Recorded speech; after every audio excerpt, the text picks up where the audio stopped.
নদিয়া ছাড়িয়ে এবার জঙ্গলমহলের দিকে নজর দেওয়া যায়, কারণ জঙ্গলমহলে এই মুহূর্তে খুশির হাওয়া, কারণ সেখানকার রাস্তা সংস্কারের কাজ শুরু হয়েছে। দীর্ঘদিন ধরে এলাকার মানুষের একটা যে অভিযোগ ছিল, আমাদের ওখান থেকে সরাসরি প্রতিনিধি রাজু সঙ্গে রয়েছেন। রাজু, কি বলছেন এলাকার মানুষ?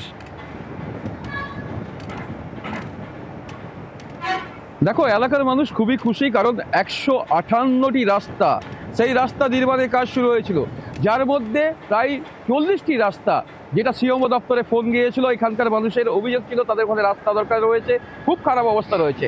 সেক্ষেত্রে সিএমও দপ্তর থেকে মুখ্যমন্ত্রী সেই সমস্ত রাস্তা, আদিবাসী অধ্যুষিত যে গ্রাম রয়েছে, সেই আদিবাসী অধ্যুষিত গ্রামে সেই রাস্তা নির্মাণের জন্য টাকা ব্যয় করেন, এবং সেখানে রাস্তা ইতিমধ্যে বিভিন্ন জায়গায় রাস্তা শুরু হয়েছে, পাকা রাস্তা, যেগুলো কাঁচা রাস্তা ছিল সেই প্রত্যন্ত গ্রামে, যেখানে হয়তো 15 থেকে 20টি গ্রামের মানুষের বাস রয়েছে, আদিবাসী পরিবার, সেই সমস্ত জায়গায় এখন পাকা রাস্তা হচ্ছে। সেক্ষেত্রে জঙ্গলমহলে তো খুশির হাওয়া হবেই, কারণ 30 কোটি টাকা অর্থ ব্যয় করে সেই সমস্ত রাস্তা হচ্ছে। সেক্ষেত্রে একদিকে যেমন 97টা রাস্তার একটা ডাটাবেস তৈরি করা হয়েছে, যেগুলো বিভিন্ন জায়গা থেকে ধরুন দাবি উঠেছে বা অভিযোগ এসছে, বা যেভাবে যা যা অভাব আছে সেখান থেকে 39 আর 24 63টা আমরা পেয়ে গেছি। আরো কিছু আছে যেভাবে যেভাবে আমাদের স্যাংশন হচ্ছে, আমরা কন্টিনিউ কিন্তু করে যাচ্ছি। আশা করছি যে এই বছরের মধ্যে এই যতগুলো আছে সবগুলো আমরা করে দিতে পারবো।